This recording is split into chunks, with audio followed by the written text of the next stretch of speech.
نحمده ونستعينه ونستغفره ونعوذ بالله من شرور أنفسنا وسيئات أعمالنا من يهده الله فلا مضل له ومن يضلل فلا هادي له وأشهد أن لا إله إلا الله وحده لا شريك له وأشهد أن محمدا عبده ورسوله لا نبي ولا رسول بعده اللهم صل وسلم وبارك على نبينا محمد وعلى آله وأصحابه أجمعين يا أيها الذين آمنوا اتقوا الله حق تقاته ولا تموتن إلا وأنتم مسلمون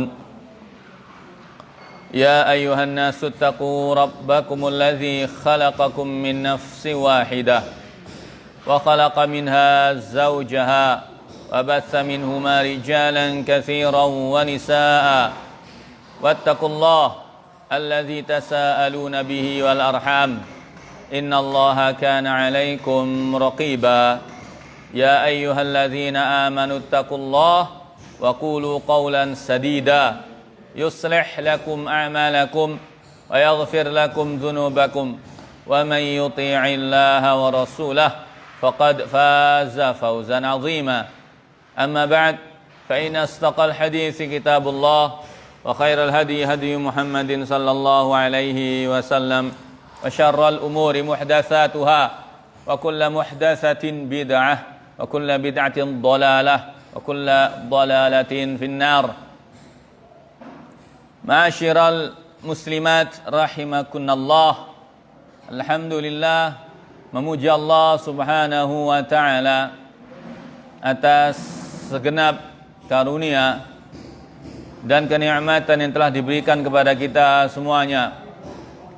Berterima kasih kepada Allah Subhanahu wa taala yang telah menetapkan kita di atas agamanya ad-dinul Islam, sehingga kita semua menjadi muslimina wal muslimat.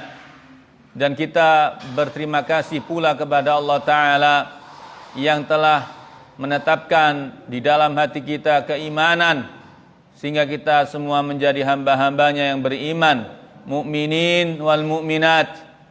Tentunya dengan ilmu kita meyakini bahwa iman dan Islam, nikmatul iman dan Islam adalah nikmat yang terbesar yang Allah berikan kepada hamba-hambanya, hamba-hamba yang dipilihnya.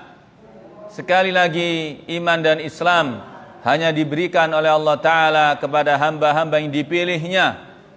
Dipilih oleh Allah Ta'ala untuk mendapatkan ridhanya, dipilih oleh Allah Subhanahu wa Ta'ala untuk kelak menempati surganya, kekal selama-lamanya di dalamnya, mendapatkan kenikmatan tanpa batas dan dijauhkan dari neraka Allah Subhanahu wa taala, dijauhkan dari siksanya. Bukankah ini adalah kenikmatan yang sangat besar yang sudah sewajarnya kita memberikan porsi terbesar pula untuk bersyukur kepada Allah atas nikmat iman dan Islam. Alhamdulillah bini'matil iman wal Islam. Sebaliknya, apabila seorang hamba atau apabila hamba-hamba Allah Ta'ala ketika di dunia ini tidak diberikan nikmatul iman wal Islam, tidak mendapatkan nikmat iman dari Allah, tidak diberikan nikmat Islam, dengan kata lain hamba-hamba tersebut kufur, kafir kepada Allah Subhanahu wa taala, mengingkari Allah Subhanahu wa taala, maka tempatnya berada di neraka. Mereka kekal di dalamnya selama-lamanya, tersiksa tanpa batas, a'yadzan billah. Dan sekali lagi, mereka yang kafir kepada Allah Ta'ala, tidak menerima dinul Islam, tidak beriman kepada Allah Ta'ala, maka diharamkan bagi mereka surga Allah Ta'ala. Oleh karena itu, ayolah ikhwatal iman, sekali lagi bersyukurlah kepada Allah dengan sebenar-benarnya atas nikmat iman dan Islam ini, dan pertahankan sampai nafas terakhir sebagai implementasi atas perintah Allah Ta'ala, wala tamutunna illa wa antum muslimun. Jangan kalian meninggalkan dunia ini, jangan kalian mati kecuali tetap sebagai seorang muslim, tetap sebagai seorang muslimah. Salawat serta salam semoga senantiasa terlimpahkan kepada Nabi Muhammad sallallahu alaihi wasallam beserta keluarga beliau, para sahabat beliau dan umat beliau yang istiqamah menapaki sunnah beliau dan memperjuangkan syariatnya sampai datangnya akhir masa. Ibu-ibu yang dirahmati Allah Subhanahu wa taala, kita berada di hadis yang ke-411, betul? Alhamdulillah, mohon dimaklumi pembicara ini ustadznya lagi baru selesai dari flu. Jadi agak bindengi titik ya. Suaranya agak sengau dan juga ada sedikit pusing. Namun karena ghirah, semangat untuk menyampaikan hadis, maka kita berharap kepada Allah untuk semakin diperbesar pahalanya. Bab mata yasjudu man khalfal imam, kapankah orang yang di belakang imam sujud? Anil Barra radhiyallahu anhu qala kana Rasulullah sallallahu alaihi wasallam idza qala sami'allahu liman hamidah lam yahni ahadun minna dhahrahu hatta yaqa'a an-nabiy sallallahu alaihi wasallam sajidan thumma naqa'u sujudan ba'dah. Al-Barra ibni Azib bin radhiyallahu anhu berkata, kami salat di belakang Nabi sallallahu alaihi wasallam. Ketika beliau mengucapkan Sami Allahu liman hamida, Sami Allah artinya Allah mendengar. Siapa yang didengar? Liman hamidah, bagi siapa saja yang memujinya. Jadi ketika seorang imam mengatakan Sami Allahu liman hamidah, Allah mendengarkan siapa saja dari hamba yang memujinya, maka makmum menjawab Rabbana walakal hamd atau Rabbana lakal hamd, wahai Rabb kami segala pujian untukmu. Dan ketika makmum mengucapkan kalimat seperti itu, maka Allah Ta'ala mendengar semua apa yang disampaikan oleh imam maupun makmum. Ibu-ibu dirahmati Allah Subhanahu wa Ta'ala, jika beliau mengucapkan Sami Allahu liman hamidah, tidak seorang pun yang membungkukkan punggungnya sampai Nabi sallallahu alaihi wasallam benar-benar bersujud dengan sempurna, kemudian kami pun bersujud setelahnya. Ini pertanda bahwa setiap gerakan imam itu tidaklah boleh atau dilarang untuk disamai oleh makmum, apalagi mendahuluinya. Sehingga para sahabat ketika Nabi mengucapkan Sami Allah liman hamidah, i'tidal, kemudian Nabi melanjutkan dengan sujudnya Allahu Akbar, posisi para sahabat tetap tegak ya, tidak membungkukkan, membarengi imam tidak, barengi Nabi tidak. Namun ketika Nabi sudah sempurna sujudnya Allahu Akbar, barulah para sahabat itu mengikuti sujudnya Nabi sallallahu alaihi wasallam. Hadis yang berikutnya, bab ismi man rafa'a ra'sahu qabla al-imam, dosa orang yang mengangkat kepalanya sebelum imam. An Nabi Hurairah radhiyallahu anin Nabi sallallahu alaihi wasallam qala ama yakhsha ahadukum aw la yakhsha ahadukum idza rafa'a ra'sahu qabla al-imam ay yaj'alallahu ra'sahu ra'sa himarin aw yaj'alallahu suratahu surata himar. Dari Abu Hurairah radhiyallahu anhu, Nabi sallallahu alaihi wasallam bersabda, apakah tidak salah seorang di antara kalian takut, atau tidakkah salah seorang di antara kalian itu takut apabila ia mengangkat kepalanya sebelum imam melakukannya, Allah akan menjadikan kepalanya seperti kepala keledai, atau Allah menjadikan bentuk rupanya seperti rupa keledai. Sungguh peringatan yang sangat tegas dari Nabi SAW bagi para makmum ketika salat berjamaah. agar mereka tidak mendahului imam dalam segala gerakan. Oleh karenanya hendaknya diperhatikan dengan baik agar kita tidak terkena ancaman hadis ini. Sungguh sangat buruk ancamannya bagi mereka yang mendahului imam. Imam belum sujud, makmumnya sudah sujud. Imam belum i'tidal, makmumnya sudah i'tidal.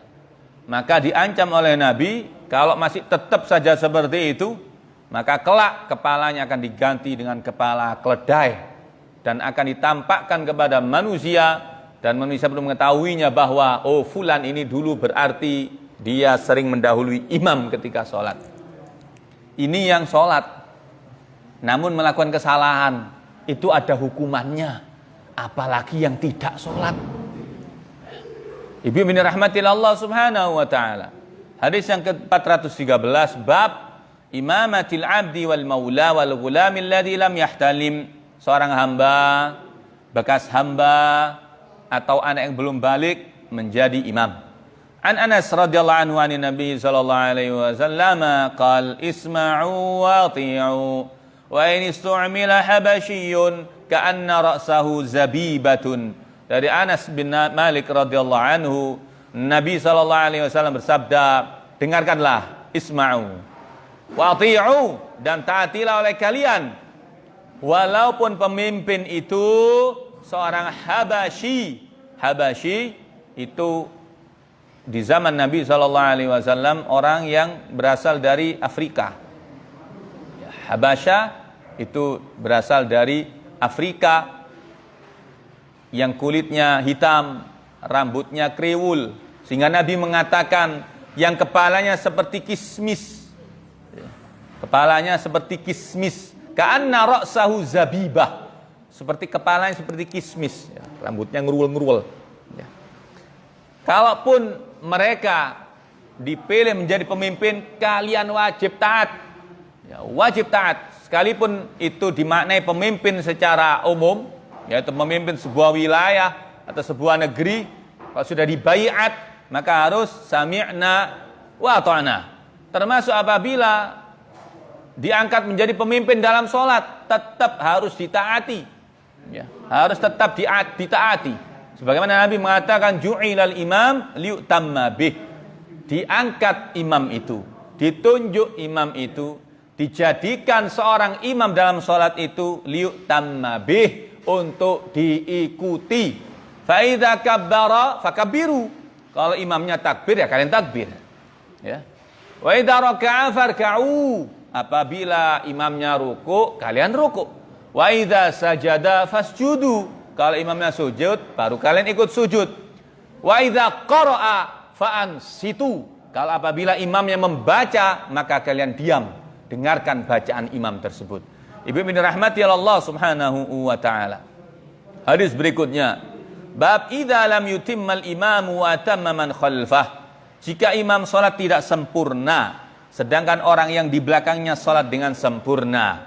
An Abi Hurairah radhiyallahu anhu anna Rasulullah sallallahu alaihi wasallam qala yusalluna lakum fa in asabu falakum wa in akhta'u falakum wa alaihim. Dari Abu Hurairah radhiyallahu anhu bahwa Rasulullah sallallahu alaihi wasallam bersabda, mereka para imam itu salat untuk memimpin kalian, salat untuk mengimami kalian.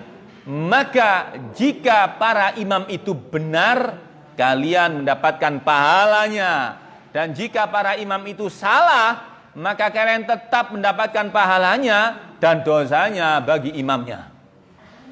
Maka sangat berat menjadi imam sholat itu, ya, apabila imamnya tidak benar dalam melaksanakan sholat, termasuk tidak mengawali dengan meluruskan shaf dari para jamaah, sebagaimana Nabi ketika hendak sholat menghadap ke makmum mengatakan sawu sufufakum.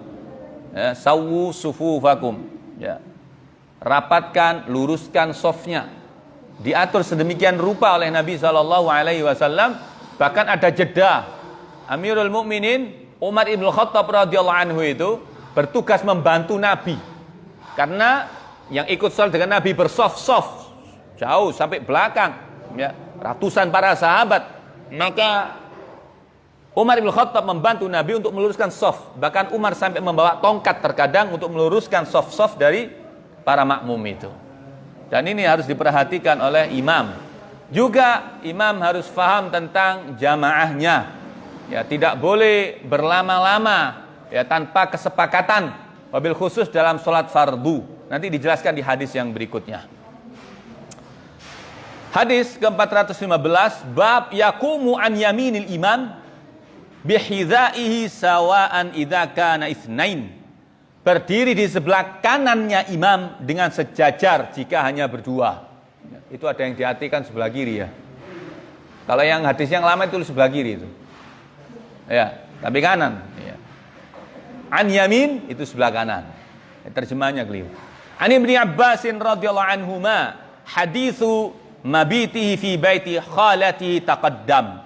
Wa fi hadhihi riwayah qala thumma nama hatta nafakha wa kana idza nama nafakha thumma atahu al-muadzin fa kharaja fa shalla wa lam yatawadda. Dari Ibnu Abbas radhiyallahu anhuma, hadis bermalamnya Nabi di rumah bibinya Ibnu Abbas ya. Siapa namanya? Maimunah radhiyallahu anha. Dikemukakan di hadis sebelumnya ya, maksudnya berdiri sebelah kanan imam sejajar jika sholatnya hanya berdua, yaitu Nabi ketika sholat malam diikuti Abdullah bin Abbas.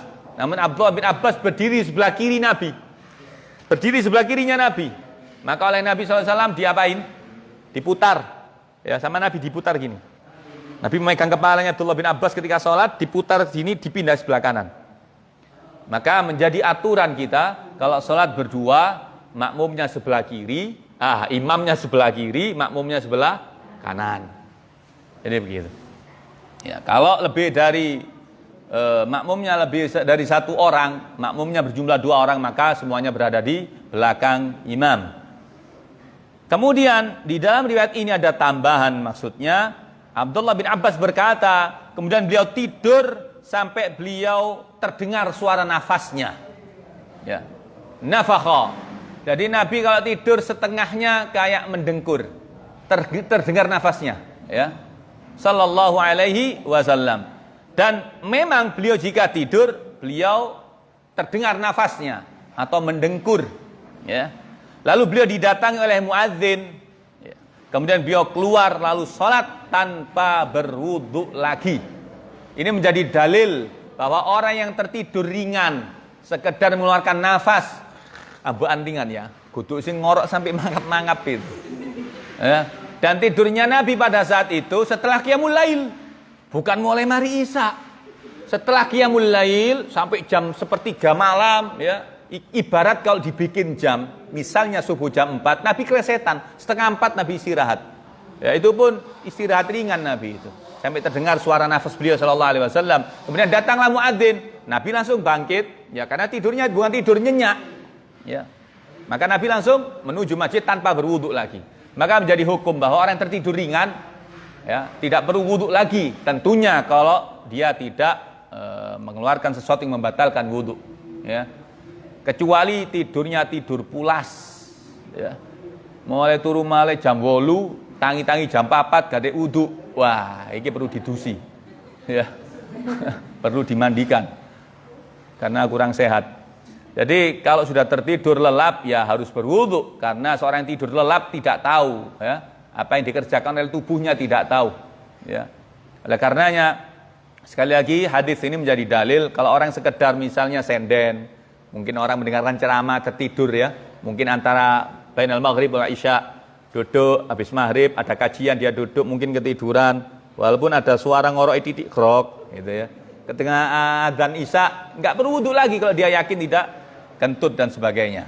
Sebagaimana Nabi seperti ini, tidur ringan.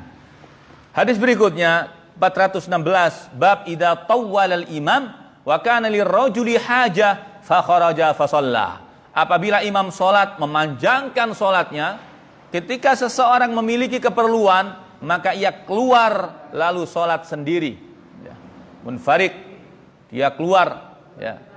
pulang sholat sendiri karena imamnya terlalu panjang. Ini hadisnya an Jabir ibni Abdullah radhiyallahu anhuma. Qal anna Mu'adz bin Jabal radhiyallahu anhu kana yusalli ma'an nabiy sallallahu alaihi wasallam thumma yarji'u fa ya ummu qaumah fa shalla al-'isha'a fa qara'a bil baqarah fansarafa rajulun fa ka'anna Mu'adzan tanawala min fa balagha an-nabiy sallallahu alaihi wasallam fa qala fattanun salasa mirar wa amarahu bi suratayn min awsatil mufassal. Jabir bin Abdullah radhiyallahu anhuma berkata bahwa suatu ketika Mu'adz ibni Jabal radhiyallahu anhu pernah salat bersama Nabi sallallahu alaihi wasallam, salat Isya. Sudah salat Isya Mu'adz bin Jabal ini, kemudian ia kembali, ya pulang, ya, untuk mengimami kaumnya. Ia salat Isya dengan membaca surah Al-Baqarah. Maka seseorang berpaling, lalu seolah-olah Mu'adz marah karenanya. Kemudian kejadian itu pun sampai kepada Nabi SAW. Maka beliau berkata, apakah engkau membuat fitnah? Apakah engkau pembuat fitnah? Apakah engkau pembuat fitnah? Fattanun 3 kali Nabi mengucapkan. Lalu beliau menyuruhnya agar membaca 2 surat mufassal yang sederhana. Surat mufassal yang sederhana. Ya. Ibu bin rahmatillah Allah subhanahu wa ta'ala. Ya. Ini menjadi dalil bahwa yang pertama, seseorang itu boleh, ya, mengimami orang yang sholat fardu, sedangkan dia sudah sholat fardu. Mu'adz bin Jabal ini sudah sholat Isya. Dia pulang ke kaumnya. Kaumnya belum sholat Isya, menunggu Mu'adz. Ya, pembesar kaumnya, Mu'adz paling alim di kaumnya. Maka Mu'adz sholat Isya lagi, kedua kalinya. Maka hukum sholat Isya keduanya Mu'adz itu adalah sunnah. Apa? Sunnah. Sementara kaumnya wajib, tetap wajib. Karena kaumnya belum sholat. Yang sudah sholat siapa? Imamnya. Ini menjadi dalil bahwa seseorang yang sholat fardu boleh bermakmum kepada seseorang yang sholat, yang imamnya sholatnya sunnah, atau sebaliknya. Jadi Mu'adz bin Jabal ini sholatnya sunnah, wajibnya sudah ikut Nabi. Maka di hadis yang lain disebutkan, ketika Nabi SAW telah selesai dan para sahabatnya, ada seseorang yang masbuk, sudah habis sholatnya, ada orang datang, sahabat Nabi ini. Nabi mengatakan, siapa yang mau sedekah? Sholatlah di antara kalian, sedekahlah kepada fulan. Sudah sholat wajib ini. Maka disuruh sama Nabi ikut sholat fulan. Fulan sholat wajib. Maka yang dimaksud Nabi, sahabatnya menjadi makmumnya. Imamnya tetap wajib, makmumnya dapat pahala sunnah. Dan ini bentuk sedekah buat orang yang sholat sendirian. Jadinya kan lagi berjamaah. Paham ya? Si fulan tadi tidak lagi sendiri, berjamaah. Nabi menyebutnya sebagai sedekah di dalam sholat au kama qala Rasulullah SAW. Jadi misalnya kalau ada seseorang misalnya selesai sholat ini ya, sholat dhuhr selesai. Kemudian datang orang terlambat. Kemudian ada fulan sholat ba'diyah. Ya. Sholat ba'diyah 2 rakaat. Orang yang terlambat tadi kan belum sholat duhur. Boleh bermakmum kepada si fulan tadi yang sholat sunnah. Sebagaimana Mu'adz ini. Bisa dipahami Bu ya? Jadi ini hukum yang pertama. Mu'adz sudah sholat Isya bersama Nabi. Namun beliau sholat Isya lagi. Untuk Mu'adz bin Jabal nilainya sunnah. Namun kaumnya tetap wajib. Yang kedua, Mu'adz ibni Jabal tidak tanggung-tanggung. Sholat Isya'nya baca Al-Baqarah. Ya, sholat Isya'nya membaca Al-Baqarah. Hingga di antara salah satu dari makmumnya gak kuat. Ditinggalkan sholatnya. Membatalkan sholatnya. Dalam riwayat yang lain dia melapor kepada Nabi SAW. Maka Nabi SAW marah. Ya, marah. Ya. Badan Mu'adz bin Jabal ini salah satu sahabat Nabi SAW yang mendapatkan ucapan cinta langsung dari Nabi. Ya Mu'adz, wallahi inni la uhibbuka. Ya Mu'adz, demi Allah, aku sangat mencintaimu. Ya. Kapan itu diucapkan oleh Nabi? Ketika Mu'adz digonceng sama Nabi di atas kendaraan. Kemudian Nabi mengatakan, la tada'anna fi kulli duburi salatik antaqulu Allahumma a'inni ala dzikrika wa syukrika wa husni ibadatik. Sababul wurud, adanya doa Allah ma'a'inni dan seterusnya itu, ini Nabi memberikan doa khusus kepada Mu'ad. Diawali dengan kalimat, demi Allah aku mencintaimu wahai Mu'ad. Namun ketika Mu'ad memberatkan umat, Nabi pun marah. Dan Mu'ad ibni Jabal menyesal, ya, dan tidak pernah akan mengulangi lagi dari apa yang telah dinasihatkan oleh Nabi Muhammad sallallahu alaihi wasallam. Maka Nabi berikan solusi, kalau sholat Isya itu baca mufassal. Mufassal itu Asy-Syams, Al-Lail sampai An-Nas. Ya, surat-surat pendek. Itu untuk sholat Isya, untuk sholat Isya, ya. Ya bukan berarti kemudian Al-Kautsar melulu, Al-Asr melulu. Ya ada Asy-Syams, ada Al-Lail, ada Al-Ghasyiyah. Baca itu sholat Isya. Nabi berikan standar seperti itu untuk sholat Isya, ya. Kemudian dalam riwayat yang lain disebutkan karena di antara mereka itu ada orang yang lemah, orang tua, orang yang baru pulang dari kerja yang capek, maka tidak boleh membuat orang lari dari agama itu, ya. Kalau imam sakarepe dhewe tidak boleh, harus ada standarnya. Shallu kama raaitumuni sholli. Kata Nabi, salatlah kalian seperti aku salat. Bagaimana sih baca Nabi ketika Isya? Ya bukan berarti kemudian meringkas-ringkas, memendek-mendekkan, tidak begitu. Imam dawa titik protes, bukan begitu. Harus disesuaikan, panjang pendeknya menurut Nabi, bukan menurut kita, ya. Panjang pendeknya itu menurut Nabi. Hadis berikutnya, bab takhfif al-imam fil qiyam wa itmam ar-ruku' was sujud. Imam itu meringankan berdirinya ketika sholat, menyempurnakan rukuk dan sujudnya. Ya. Kalau berdiri diringankan, ya. Kalau rukuk sujud disempurnakan. An Abi Mas'ud radhiyallahu anhu anna rajulan qala, wallahi ya Rasulullah, inni la atakharu an salatil ghadah min ajli fulanin mimma yutilu bina. Fama ra'aitu Rasulullah sallallahu alaihi wasallam fi mau'izatin ashadda ghadaban minhu yawma id. Thumma qala, inna minkum munaffirin fa ayyukum ma shalla bin nas falyatajawwaz fa inna fihim ad-dha'ifa wal kabira wa dzal hajah. Abu Mas'ud radhiyallahu anhu meriwayatkan bahwa seorang lelaki berkata, demi Allah wahai Rasulullah, sesungguhnya aku mengakhirkan salat subuh berjamaah, salatil ghadah, karena si fulan yang memanjangkan bacaan salat ketika mengimami kami. Abu Mas'ud berkata, aku tidak pernah melihat Rasulullah begitu marah ketika memberikan nasihat kecuali pada saat itu. Kemudian Nabi SAW bersabda, sesungguhnya di antara kalian ada yang membuat orang-orang lari dari sholat, bahkan lari dari agamanya. Maka siapapun di antara kalian yang sholat mengimami orang-orang, ringankanlah. Karena di antara mereka itu terdapat orang tua, orang yang lemah, dan orang yang memiliki keperluan. Nabi itu adalah orang yang paling kuat berdiri dalam sholat. Namun itu sholat sunnah beliau sendiri, qiyam beliau sendiri, tahajudnya beliau sendiri. 1 rakaat Al-Baqarah dihabiskan sama Nabi. Lanjut Ali Imran, belum juga ruku. Lanjut Al-Maidah dan juga An-Nisa. Anda bisa bayangkan, sampai bengkak kakinya Nabi SAW. Itu Nabi sholat sendiri. Ya, tapi kalau untuk mengimami kaumnya, Nabi ada meringankan.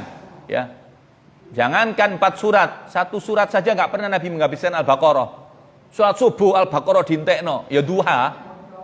Ya, salat Isya Ali Imran dihabiskan, enggak begitu. Tidur semua jamaahnya. Maka Nabi membuat timbangan atau membuat aturan yang sebenarnya harus kita ikuti. Hadis berikutnya bab an Jabir radhiyallahu anhu hadits Mu'ad wa anna Nabi sallallahu alaihi wasallam qala lahu falaula sallaita bisabbih isma rabbik wasyamsi duhaha wal laili idza yaghsha. Dari Jabir radhiyallahu anhu hadis tentang Mu'ad, dan Nabi SAW berkata kepadanya, mengapakah engkau tidak salat dengan membaca surat Sabbihisma Rabbikal A'la wasyamsi wadduhaha serta wal laili idza yaghsha. Ini tentang salat Isya. Sedangkan subuh, banyak hadis yang sahih disebutkan Nabi SAW kalau hari Jumat salat subuhnya rakaat pertama beliau membaca surat As-Sajadah, sempurna 1 surat As-Sajadah. Rakaat keduanya surat Al-Insan pun sempurna. Ya. Apakah itu panjang? Ya tidak. Ya. itu tetap pendek dibandingkan Al-Baqarah, ya. Dan itu adalah sunnah Nabi. Nabi pun sholat seperti itu. Maka ketika seseorang menemui imam yang membaca surat As-Sajdah sampai habis 1 rakaat di hari Jumat waktu subuh, tidak boleh protes. Karena itu sunnah Nabi, ya. Wah, kepanjangan, bukan kepanjangan, itu sunnahnya Nabi. Jadi jangan menghukumi panjang pendek sesuai hawa nafsu, tidak. Harus sesuai dengan maksudnya Nabi Sallallahu Alaihi Wasallam. Jadi begitu. Beda lagi kalau sholat sunnah dan disepakati misalnya, ya. Banyak di masjid-masjid, baik di dalam negeri maupun luar negeri, imam dan makmumnya sepakat, ya. Kita mau hatamkan selama Ramadan misalnya, berarti 1 hari terawihnya 1 juz, boleh. Satu kali terawih kita hatamkan 3 juz misalnya, boleh, ya. Bahkan ada di daerah Khamis Masyad, di daerah Saudi Arabia itu, salat terawih qiyamul lailnya itu 1 malamnya itu 10 juz. Jadi 3 hari hatam, 3 hari hatam. Subhanallah, diperkirakan tidak ada makmumnya. Diperkirakan tidak ada makmumnya. Saking beratnya, ya, terawih 10 juz. Ternyata justru masjid itu paling banyak makmumnya. Karena makmum penasaran, ya apa carane ngadeg salat terawih 10 juz itu. Nyoba kalau 8 rakaat, 10 juz dibagi 8 rakaat. Berarti 1 rakaatnya rata-rata berapa juz, Ibu-ibu? Ya. Asam urat, kolesterol, ya, tiba-tiba datang semuanya, ya. Maka itu sangat berat, ya, kecuali disepakati. Subhanallah, banyak yang mengikuti, alim orangnya, dan disaksikan oleh para makmum tidak pernah salah dalam mengimami. Anda bayangkan imam mau 10 juz, ya. Makmumi pegel dan imami. Bagaimana hafalannya? 3 hari hatam, 3 hari hatam, 3 hari hatam, Allahu Akbar. Ya, dia ingin meneladani Nabi sebenarnya, ingin mencontoh Nabi. Nabi kalau qiyamul lail lama, ya, sampai bengkak kaki beliau Sallallahu Alaihi Wasallam. Apalagi para a'immah, Imam Malik, Imam Syafi'i, itu bayangin kalau sholat itu hatam-hatam Al-Qur'annya itu, ya, sampai dibagi berpuluh-puluh rakaat, ya, 40 rakaat, sekian puluh rakaat. Karena tidak kuat kalau dibikin 8 rakaat, ya, dibagi.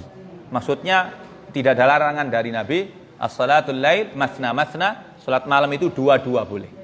Ya, Nabi kenapa salatnya cuma 11 rakaat, 8 tarawih, 3 witir? Ya karena Nabi orangnya kuat. Maka kata Aisyah, kalau mencontoh itu ojo jumlah rakaat itu, kualitas turun. Ya, Nabi 11 rakaatnya, ya, mulai awal malam sampai menjelang akhir malam. Ya, kita kan cuma berbangga-bangga, wah aku kayak Nabi 11 rakaat, tapi kualitasnya enggak, ya, 11 rakaat pendek-pendek lagi, enggak, ya. Makanya jangan kemudian menyalahkan mereka yang melebihi dari 11 rakaat misalnya, 23 rakaat, 33 rakaat, silakan, enggak masalah, ya, diperbolehkan dalam syariat, ya, kalau itu memang sholatnya berkualitas. Ibu-ibu yang dirahmati Allah Subhanahu wa taala, kualitas maknanya khusyuk, benar-benar mencontoh Nabi sallallahu alaihi wasallam. Bab man akhaffa as-shalah 'inda buka'is sabi. Hadis keberapa sekarang? 419. Bab al-ijazi fi sholati wa ikmaliha, meringankan dan menyempurnakan salat. An Anas radhiyallahu anhu qala kana an-nabiyyu sallallahu alaihi wasallam yujizu as-salata yukmiluha. Dari Anas radhiyallahu anhu, ia berkata, adalah Nabi sallallahu alaihi wasallam salatnya itu ringan, salat fardunya ringan, namun sempurna salatnya. Namun sempurna salatnya. Beliau kalau berdiri sempurna berdirinya, kalau rukuk sempurna rukuknya. Sehingga para sahabat menyaksikan, sekiranya air itu dituangkan di atas punggung Nabi ketika Nabi itu rukuk, maka tidak akan tumpah. Ya, artinya rukuknya Nabi itu tumakninah, sampai tulang-tulang itu kembali pada tempatnya. Ketika rukuk sempurna, ya, i'tidal sempurna, sujudnya sempurna. Ya. Dan Nabi melarang seseorang sholat seperti ayam yang memakan jagung, cepet-cepetan. Ya, dilarang oleh Nabi SAW.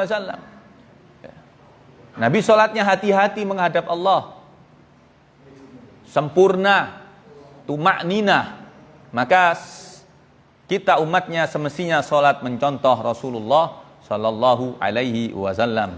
Bab man akhaffas salata 'inda buka'is sabi, meringankan salat ketika ada anak yang menangis. An Abi Qatadah radhiyallahu anhu anin Nabi sallallahu alaihi wasallam qala inni la'aqumu fis salah uridu an utawwila fiha fa asma'u buka'as sabi fa atajawwazu fi salati karahiyatan asyqa ala ummih. Dari Abu Qatadah radhiyallahu anhu, Nabi sallallahu alaihi wasallam bersabda, ketika aku berdiri salat, kata Nabi, aku ingin memanjangkannya. Namun aku mendengar tangis anak, maka aku ringankan salatku karena tidak ingin memberatkan ibunya. Ini lagi-lagi sebuah ilmu yang berharga untuk para imam itu. Ya. Tidak boleh seorang imam salat di masjid misalnya, biasanya tarawih ya. Atau salat-salat fardu barangkali ada jamaah ibu-ibu misalnya, pas mungkin ada seorang ibu membawa anak bayinya dan tentunya ibu ini ikut sholat loh. Ketika anak bayinya nangis, ya tentunya si ibu ini berharap pula imam ini meringkas bacaannya. Tapi apalah daya, ya imamnya tidak paham tentang hadis ini, tambah didawakno. Maka ini termasuk imam yang tidak paham tentang fikih sholat. Ini Nabi meringkas sholatnya. Kalau dengar anak nangis, diringkas langsung sama Nabi. Ya, bukan berarti cepet-cepet, enggak, diringkas. Misalnya ingin baca An-Naba, enggak jadi Nabi. Baca Al-Insyirah, Alam Nashrah, atau seterusnya. Diringkas sama Nabi SAW agar ibunya tenang dan segera bisa mendiamkan bayinya. Dan tentunya agar jamaah yang lain pula tidak terganggu. Ini menjadi dalil pula bahwa sebenarnya ya, diperbolehkan seseorang membawa anak kecilnya ke masjid ya, dengan syarat untuk bisa menenangkan putra-putrinya. Jika sampai menangis seperti hadis ini, maka imamnya harus segera meringkas dan memberitahu tentunya untuk menasehati. Kalau belum siap dibawa ke masjid, maka anaknya jangan dibawa. Khawatir akan mengganggu jamaah salat yang lainnya. Bab taswiyatis sufuf 'indal iqamah wa ba'daha, meluruskan shaf ketika iqamah dan setelahnya. Ani Nu'man ibni Bashir radhiyallahu anhu qala Rasulullah sallallahu alaihi wasallam, qala Nabi sallallahu alaihi wasallam, la tusawwunna sufufakum aw la yukhalifanna Allahu baina wujuhikum. An Nu'man bin Bashir radhiyallahu anhu berkata, Nabi sallallahu alaihi wasallam bersabda, luruskanlah saf-saf kalian atau Allah pasti akan menjadikan wajah-wajah kalian berselisih. Takaran standar untuk menilai umat ini rukun itu sebenarnya dari sholatnya. Umat itu mudah berpecah belah juga dari sholatnya sebenarnya. Melihat hadis ini, Nabi memerintahkan ya, agar makmum itu diluruskan oleh imam shafnya. Ya. Tidak sekedar lurus dan lihat yang lain rapat ya, secara lunak sehingga menyentuh ya, antara pundak sebelah temannya dengan temannya ya. Dan tentunya kaki posisinya lurus dengan pundak ya, kaki tidak terlalu ngangkang seperti gini. Ini kalau orang sudah sama-sama paham ya lurus saja. Jadi semakin lurus semakin optimal ya, penempatan shafnya. Oleh karenanya dipastikan ya, shaf itu harus lurus kemudian rapat. Maka dibantulah dengan setiap lantai ini dengan garis-garis shaf agar makmum dapat mudah untuk meluruskan. Ini fungsinya untuk garis shaf ya, bukan untuk sutroh, tapi garis untuk membantu orang meluruskan shafnya. Jadi begitulah Nabi SAW memberikan nasihatnya. Kalau shafnya nggak lurus, situ kemajuan, situ kemunduran, itu kata Nabi SAW bisa dipalingkan ya, bahkan Nabi menyebut dalam riwayat yang lain, atau Allah akan memalingkan hati kalian. Berefek betul. Orang yang tidak lurus shafnya itu rata-rata orangnya itu naudzubillahi min dzalik ya, kurang bisa bersahabat dengan saudaranya. Mungkin ada beberapa penyakit hati yang ada dalam dirinya. Orang yang sulit diluruskan shafnya itu kadang-kadang orangnya cengkal. Ya. Cengkal. Ya. Karena Nabi yang memerintahkan itu. Rata-rata orang kayak gini sulit untuk dikerja kerjasama, sulit untuk diajak kerjasama, sulit untuk diajak rukun. Ya. Nabi yang berkata, ya, sawu sufufakum, aqimu sufufakum, aqimu sufufakum, i'tadilu tarasu, ya, wala takhtalifu, fatakhtalifu qulubakum, kata Nabi. Fatakhtalifu qulubakum. Kalau softnya yang lurus, jangan tidak lurus, ya. Jangan amburadul. Kalau tidak, hati kalian menjadi amburadul, kata Nabi SAW. Jadi begitu. Mosok kalah ambek baris berbaris. Ngedep komandan, ya. Tentara itu kudu lurus. Siap gerak. Oh, itu ya. Lurus semuanya itu. Anda lihat itu betapa rapinya baris berbaris itu. Ya. Ini menghadap komandan manusia. Disuruh lurus, disuruh nurut, miring disaduk ambek komandane. Ya. Ini sholat menghadap Allah, dikongkon lurus bantah. La haula wala quwwata illa billah. Jadi gitu saja dah cara berpikirnya. Kalau baris berbaris lurus, ya. Diperintah komandan yang bukan nabi, wah taat. Giliran perintah Rasulullah untuk menghadap Allah lurus, sholatnya mencang-menceng sofi. Nah, ini bermasalah. Sekali lagi, ya, ati Allah wa ati Rasul, taatilah Allah dan taatilah Rasul Muhammad SAW dalam segala hal, ya, dari bagian syariat yang paling kecil maupun yang paling besar, ditaati semuanya. Bagaimana Anda mau taat kepada urusan yang berat, sementara urusan ringan saja Anda sulit untuk taat? Ya. Ringan ya akhi, ya ukhti, ikhwati fillah, ringan sekali urusan meluruskan soft. Ya. Kenapa kok sulit? Penggang, ya. Dipenggang-penggang, no. Ya, kecuali ketika ada urusan wabah ini khilaf bainal ulama. Urusan wabah khilaf. Ya, bahkan Masjidil Haram, Masjid Nabawi pun renggang, dikasih jarak 1 meter, ya. Syaddud dzara'i' untuk menjaga jiwa maksudnya. Bagaimana boleh apa tidak? Ya, para ulama ada yang membolehkan, ya silakan. Namun kalau kita pribadi, ya tidak mengikuti pendapat yang seperti itu. Kita lebih cocok untuk tetap merapatkan soft, tetap untuk merapatkan soft, tapi tidak menyalahkan yang merenggangkan soft karena ada udzur syar'i. Ya, itu dan itu ranahnya para ulama fuqaha, ulama fikih. Ya, itu urusan ikhtilaf bainal ulama, beda pendapat. Itu adalah na'amaluna wa lakum a'malukum. Ya, masjid yang softnya rapat ya silakan, yang benggang karena ada wabah ya silakan. Gitu saja. Ya. Toh subhanallah di musola ini mulai adanya wabah, ya. Alhamdulillah satu pun, ya, tidak ada yang kemudian terkena penyakit corona kemudian mati, tidak ada. Alhamdulillah, nggak ada itu. Dan musola ini dari awal terawih waktu wabah itu tetap mengadakan, ya, tetap dan prokes, ya, tapi tetap diadakan sholatnya. Pakai masker silakan, cuci tangan, pakai hand sanitizer silakan, ya. Maka dianjurkan diberikan hand sanitizer di depan-depan itu. Ya. Tapi tetap sholatnya kita tidak membenggang, tetap merapatkan. Dan alhamdulillah tidak ada satupun korban yang mati kena wabah. Ya, justru dengan sholat seperti itu kita berdoa kepada Allah agar dijauhkan dari wabah. Bibi dirahmati Allah Subhanahu wa taala. Bab iqbalil imam 'ala nas 'inda taswiyatis sufuf. Imam menghadap makmum ketika meluruskan shaf.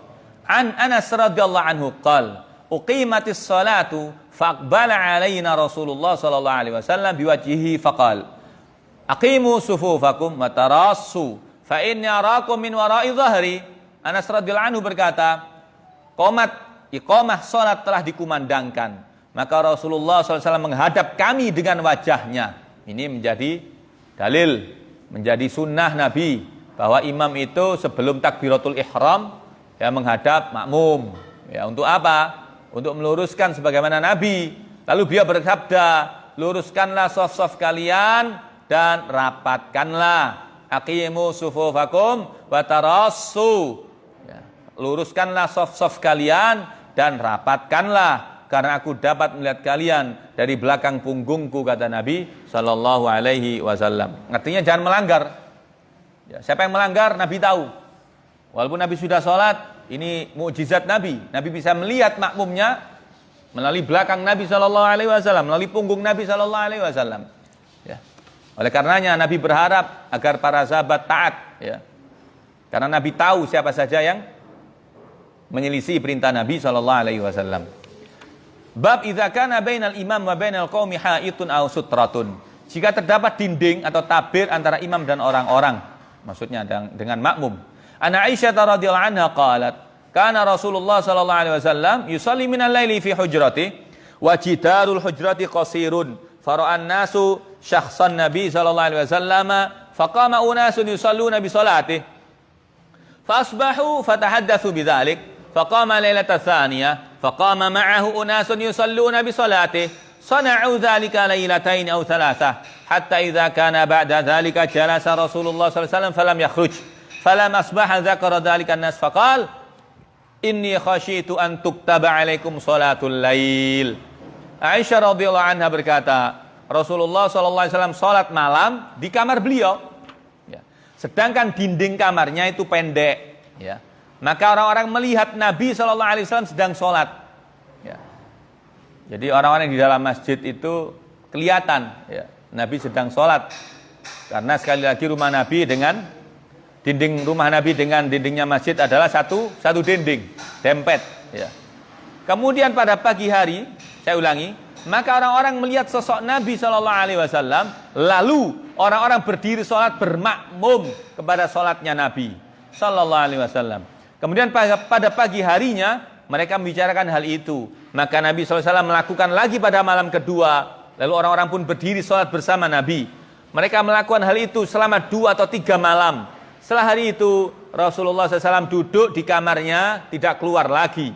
Ketika pagi hari orang-orang menyebutkan tentang hal itu, maka Nabi SAW bersabda, aku takut sholat malam akan diwajibkan atas kalian. Di riwayat yang lain maksudnya Nabi itu pernah sholat qiyamul lail di bulan Ramadan, sholat tarawih, ya, sholat tarawih. Hari pertama makmumnya banyak, hari kedua tambah banyak, hari ketiga jauh lebih banyak lagi. Maka Nabi hari keempatnya tidak keluar, ya. Tidak mau mengadakan sholat tarawih berjamaah.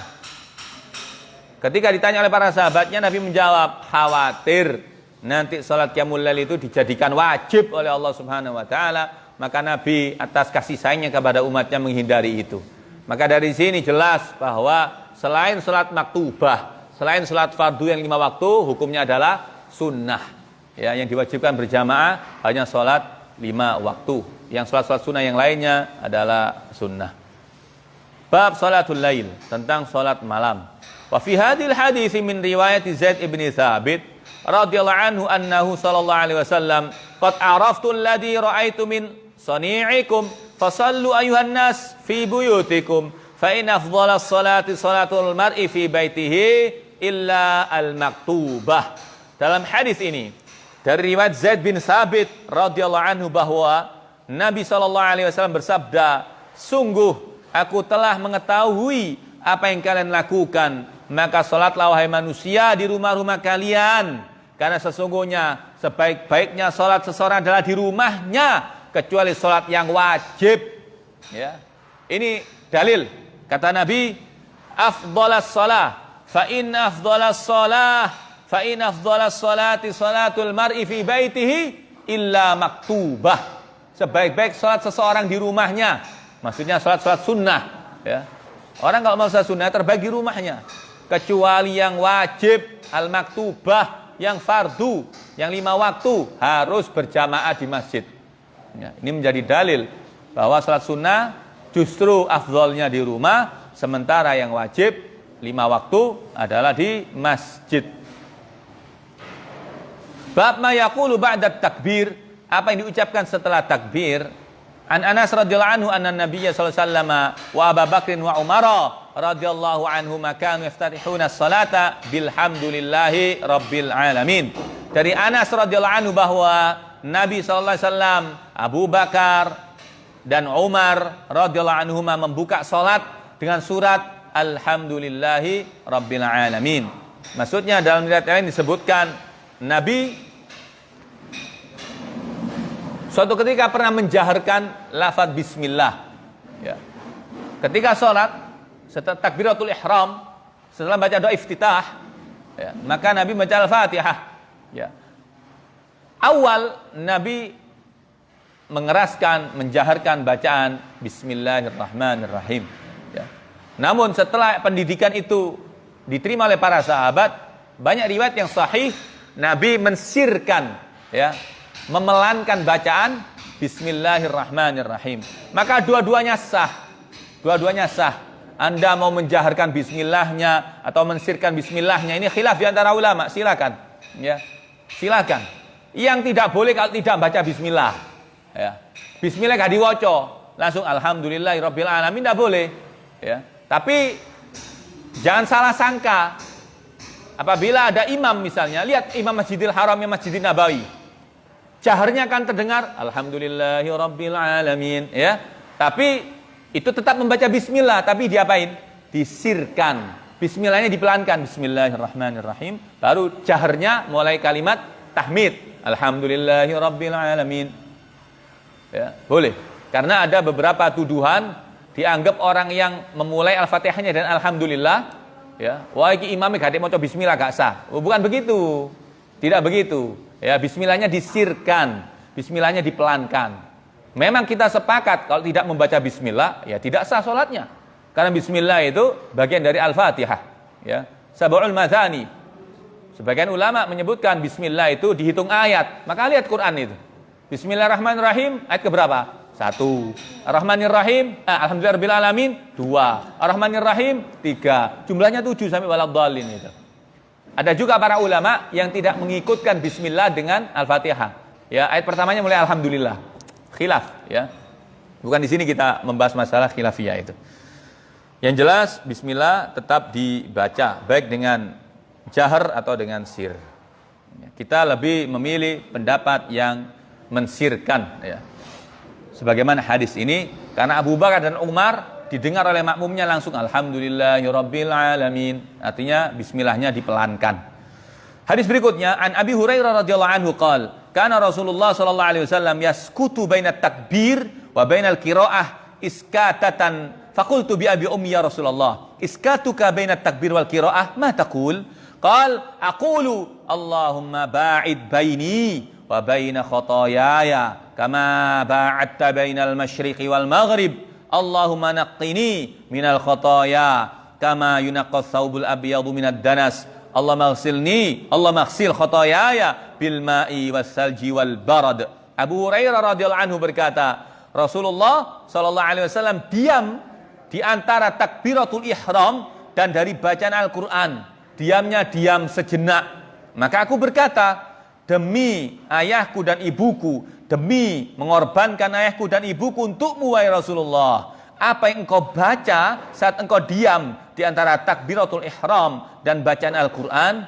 Maka Nabi SAW menjawab, aku mengucapkan doa iftitah atau istiftah, ya, Allahumma ba'id baini, yang artinya, wahai Allah, jauhkanlah antara aku dan kesalahan-kesalahanku sebagaimana engkau menjauhkan antara timur dan barat.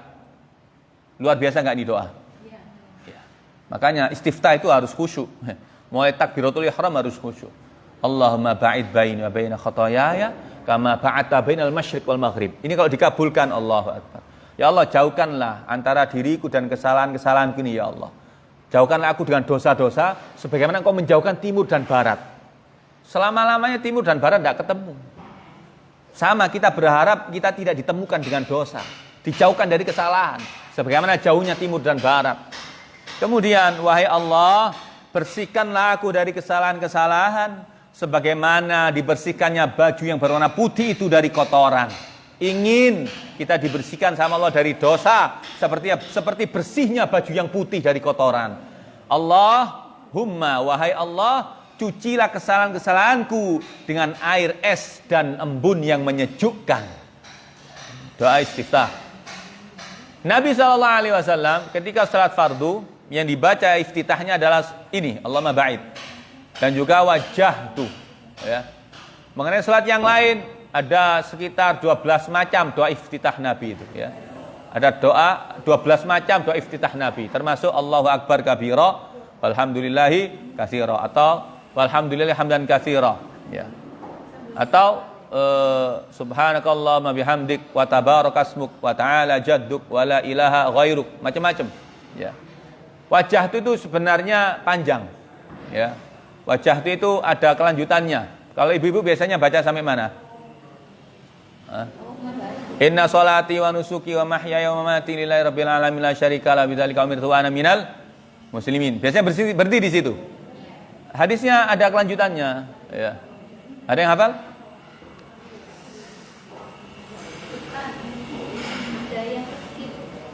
Di mana? 426. Oh ya, ibu-ibu tidak diingatkan. Ya, saking khusyuke. Taib, ya. Kita lanjutkan dulu hadis ini. Nanti kita mundur ke 426. Jadi ada terusannya itu. Inna sholati wa nusuki wa mahyaya wa mamati lillahi rabbil alamin la syarikalah wa bidzalika umirtu ana minal muslimin. Allahumma hdini li ahsanil akhlaq wa ahsanil a'mal la yahdi li ahsaniha illa ant wa qini sayyi'al akhlaqi wal a'mal la yaqi sayyi'aha illa ant. Nah, itu terusannya wajah itu panjangnya sampai gitu. Ya. Allahu akbar kabira walhamdulillahi katsira subhanallahi bukratan wa asila. Iftitah ini membuka pintu langit, ya. Doa Allahu akbar salat sunan, ya. Walhamdulillahi hamdan katsiran, ya. Walhamdulillahi hamdan katsiran mubarakan, hamdan katsiran thayyiban mubarakan fi. Ini dicatat oleh 12 malaikat berebut untuk mencatat doa iftitah seperti itu. Dan yang fardu Nabi membaca Allahumma ba'id ini atau wajah tu. Wallahu taala alam bissawab. Sekitar ada 12 macam, ya, doa iftitah itu. Jadi ambil yang gampang-gampang saja. Hadis ke 426 kita mundur. Kelewatan tadi. Atau 325? 425 sudah. Iya. 425 belum, ya. Saya merasa belum. Ya, 425, 426, ya. Dua hadis yang terlewat. Ya, 425, 26, ya. Kita ulangi, ya. Saya belum baca ini 425 ini. Ya. Alhamdulillah. Gini loh, ya. Kalau lupa kompak ya begini. Ya. Yang baca lupa, yang dengerin lupa. Gak bayang nobek sholat. Ya. Imame lupa, rokaate kurang, makmume lupa pisan. Wis salam padha bengonge kabeh. Ya. Alhamdulillah, ini senang kita. Artinya semua ini atas takdir dari Allah Subhanahu wa taala. Ya, al-insan makanul khata'u wa nisyan. Manusia itu tempatnya salah dan lupa. Dan ini terbukti bahwa kita semua masih manusia-manusia yang normal, ya, masih suka lupa. Bab raf'il yadain fit takbirah al-ula ma'al iftitahi sawa. Mengangkat kedua tangan pada takbir pertama sekaligus pembuka salat. An Abdullah bin Umar radhiyallahu anhuma anna Rasulullah sallallahu alaihi wasallam kana yarfa'u yadayhi hadwa mankibaihi idza iftataha as-shalah wa idza kabbara lirruku' wa idza rafa'a ra'sahu minar ruku' rafa'ahuma kadzalika aydan wa qala sami'allahu liman hamidah rabbana walakal hamdu wa kana la yaf'alu dzalika fis sujud. Dari Abdullah bin Umar radhiyallahu anhuma bahwa Rasulullah sallallahu alaihi wasallam mengangkat kedua tangannya sejajar dengan kedua bahunya apabila membuka salat. Takbiratul ihram itu sejajar dengan bahu. Di ayat yang lain sejajar dengan telinga. Sejajar bahu seperti ini. Allahu akbar, ini sejajar bahu. Allahu akbar. Tidak boleh sholat Allah. Ini sholat yang malas, ya. Atau hulu Allahu akbar, ya. Atau Allahu akbar. Enggak ada tuntunannya. Nabi sejajar Allahu akbar atau sejajar telinga. Allah ditegakkan sedikit ke atas, ya. Allahu akbar, sejajar telinga, sejajar bahu. Allahu akbar, ya. Tidak begini, tapi tapak tangan diarahkan ke kiblat, ya, bukan gini. Allah, gitu, ya. Tapi begini. Bagaimana posisi jari Nabi ketika takbiratul ihram? Beliau tidak merapatkan tangannya, jari jemarinya, tidak pula melebarkan, tapi di antara keduanya. Namun ketika sujud Nabi merapatkan jari-jarinya. Ketika sujud dirapatkan jari-jarinya ini, ya. gak benggang ini. Jadi kalau Anda lihat orang sholat Allahu Akbar, wah ini benggang ini. Atau rapet. Jadi tidak begitu. Semua ada tuntunannya. Maka orang menuntut ilmu atau ikut majelis ilmu itu beruntung ya.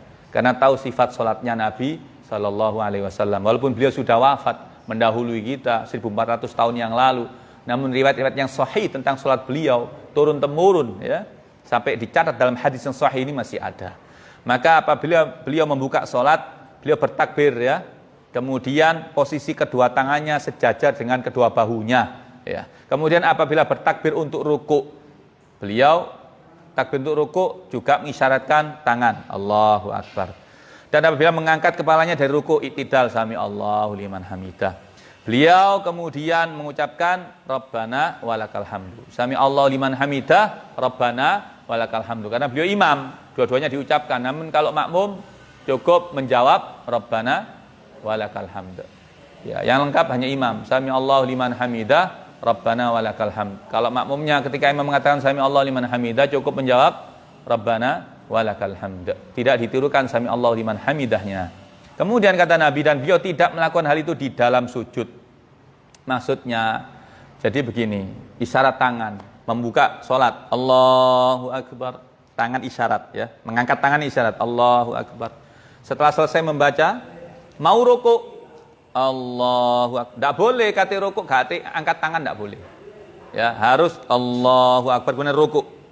Sami Allahu liman hamidah diangkat juga tangannya. Sami Allahu liman hamidah. Namun ketika hendak sujud, tidak pakai gerakan tangan. Ya, paham? Ya, langsung sujud Allahu Akbar. Tidak pakai ngangkat tangannya. Kalau mau sujud. Hadisnya dalilnya apa ya sini? Ya, ini dalilnya. Jadi seperti itu. Jadi ketika hendak posisi i'tidal mau sujud, tidak perlu isyarat dengan mengangkat tangan. Takbirnya tidak diiringi dengan mengangkat tangan. Ya. Sama ketika bangkit dari sujud, ya. Bangkit dari sujud itu untuk berdiri, ya. Allahu Akbar juga tidak mengangkat tangan, ya. Yang mengangkat tangan itu ketika bangkit dari tasyahud awal. Ya, paham Bu ya? Jika salat zuhur misalnya, salat zuhur, kan ada tasyahud awal itu. Setelah tasyahud awal selesai, Anda bangkit Allahu Akbar, itu Nabi mengangkat tangannya. Ya. Kalau tidak diselingi dengan tasyahud, tidak perlu mengangkat tangan. Jadi begitu. Ini tentunya masalah sifat salat Nabi ini ada khilaf, jelas ada ikhtilaf, perbedaan pendapat di antara para ulama. Semoga semuanya diterima oleh Allah Subhanahu wa taala. Yang penting rujukannya ada, dalilnya ada. Ya, sing jelas-jelas ya, sing jelas-jelas sepakat bahwa orang itu salah ketika orang tersebut tidak melaksanakan sholat. Ya. Kemudian bab wad'il yumna 'alal yusra, meletakkan tangan kanan di atas tangan kiri. An Sahl bin Sa'ad radhiyallahu anhu qala kana an-nasu yu'maruna an yad'a ar-rajul yadal yumna 'ala dhira'ihi al-yusra fi shalah. Sahl bin Sa'ad radhiyallahu anhu berkata, orang-orang diperintah agar seseorang meletakkan tangan kanannya di atas hasta tangan kirinya di dalam sholat. Ya, hasta ini kan ini. Ya, dia terletak ini. Oke. Boleh menggenggam, boleh sekedar diletakkan. Ya. Para ulama menyebutkan hasta bertemu dan hasta, termasuk apa ini? Tulang ini bertemu. Jadi seperti ini. Ya, dan ini sudah memenuhi hadis ini, meletakkan di atas hasta. Ojo kualik sing kiri ojo ndukur. Ya. Ada yang sholatnya subhanallah, orangnya ini orang ragu ya. Sehingga keraguan-raguannya itu bikin jamak sebelahnya juga ikut terganggu. Allahu Akbar. Lihat ini ya. Allah, kok khusyuk-khusyuk. Oh. Ada apa kali diputer segala? Ada apa? Puter-puter gini ngapain? Sholat itu sederhana saja mengikuti Nabi, tidak usah diakal-akal. Banyak itu. Ya Allah, Akbar. Putar gini. Sudah diletakkan yang kanan di atas tangan kiri, holas, selesai. Jadi begitu. Jangan diputar-putar. Ya. Dan itu posisinya lurus, ya, di atas pusar. Ya, tidak hulu di atas dada. Allahu Akbar. Ini Bu ya. Didelek di janggute. Ya, tidak begitu. Salat Nabi tidak begitu. Gain nompo janggute. Allahu Akbar. Cek kata khusyuk sampai baunya gini. Tidak boleh juga malas. Ya. Allah Akbar. Ini taruh bawahnya pusar. Tidak boleh, ada larangannya. Yang benar di atas pusar, ya. Di tengah-tengah seperti ini. Lurus. Allahu Akbar. Gatik miring. Lurus. Tidak boleh miring kanan, miring kiri. Lurus. Ya, tangan kanan di atas tangan kiri. Ya. Salat ini bukan ranah orang untuk memodel-model, enggak. Nyontoh Nabi. Ya apa sih Nabi salatnya? Ya hadis-hadis sih diwoco. Kitab fikih salat itu diwoco kabeh. Nanti ketemu jawabannya. Ya. Jadi begitu. Nah, ada yang menganggap bahwa harus menyentuh. Ya. Ya ini pendapat-pendapat. Tapi kalau kita tidak ingin sulit seperti itu pendapat ya, harus menyentuh telinga. Dekat nyentuh telinga dianggap tidak afdol. Ya. Allah. Ting gitu. Sejajar. Ya, sejajar tidak harus menyentuh. Sejajar aja. Disentuhkan. Baik, ya. Jadi tangan itu posisinya tangan kanannya di atas, tangan kiri, ya. Alhamdulillah kita pahami mulai kecil ini ya. Cuma dalilnya ya ini bacanya. Oh, kita hadis ya. Rune biyen mek dikongkon salat wis tangan ini dukur.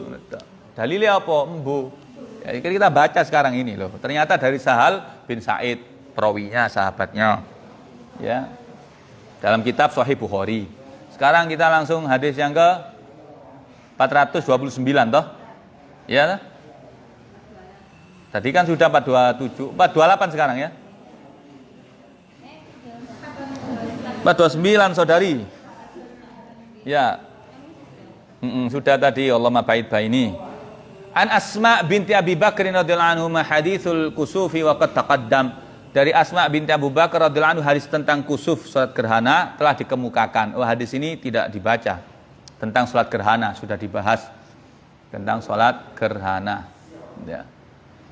Mungkin tentang bagaimana salat gerhana ya. Satu rakaatnya itu terdapat 2 Fatihah dan 2 ruku. Ya. Berarti 2 rakaat ada berapa Fatihah? Ada 4 Fatihah dan 4 ruku. Ya. Dengan sujud yang sama. Semua kan pernah sholat gerhana Bu ya, baik bulan maupun matahari ya. Katanya muni bintang selamat Kak Sito. Kalau gerhana bintang. Ya. Hadis ke-430 wa fi hadhihi riwayah qalat qad danat minni al-jannah. Allahu akbar. Hatta law ijtara'tu 'alaiha la ji'tukum bi qitafin min qitafiha. Wa danat minin nar hatta qultu ay rabb wa ana ma'ahum. Faidha mra'atun hasibtu annahu qala tahdishuha hirratun qultu ma sya'nu hadhihi qalu habasatha hatta matat ju'an la at'amatha wa la arsalatha ta'kulu min khashisi aw khushashil ardi. Dari Asma binti Abu Bakar radhiyallahu anhu hadis al-kusuf tentang gerhana matahari telah dikemukakan, sedangkan di dalam riwayat ini Asma binti Abi Bakar radhiyallahu anhu berkata, sungguh surga telah dekat dengan diriku, sampai seandainya aku berani meraihnya, pasti aku akan datang kepada kalian dengan membawa beberapa tandan buah-buahan surga. Ini kata Nabi SAW. Ya.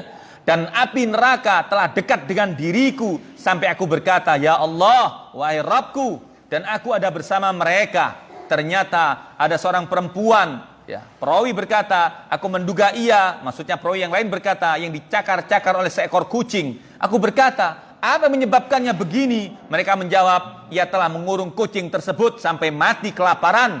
Ia tidak memberinya makan dan tidak pula melepaskannya sehingga ia dapat makan dari binatang-binatang yang melata di tanah itu. Jadi Nabi SAW suatu ketika ditampakkan surga di depan. Nabi ini meraih ingin diambil tandan-tandan buah surga itu. Ya. Namun kemudian Allah Subhanahu Wa Taala menghendaki lain dan Nabi tidak bisa mengambilnya. Kemudian suatu ketika Nabi SAW ditampakkan neraka, Nabi itu mundur-mundur karena mengerinya pemandangan neraka. Dan dalam riwayat yang lain disebutkan Nabi diperlihatkan seorang wanita di dalam neraka, dimasuk neraka dan dicakar-cakar sama kucing. Ya. Kalau sudah kucing neraka coba bayangin sampai kucing bumi ya. Beda ya, besarnya beda, ganasnya beda. Dan Nabi kemudian menjelaskan bahwa Allah Ta'ala menghukum wanita itu karena dia mengurung kucingnya sampai mati, disiksa, tidak diberi makan maupun minuman. Maka berhati-hatilah terhadap merawat binatang. Berhati-hati ya.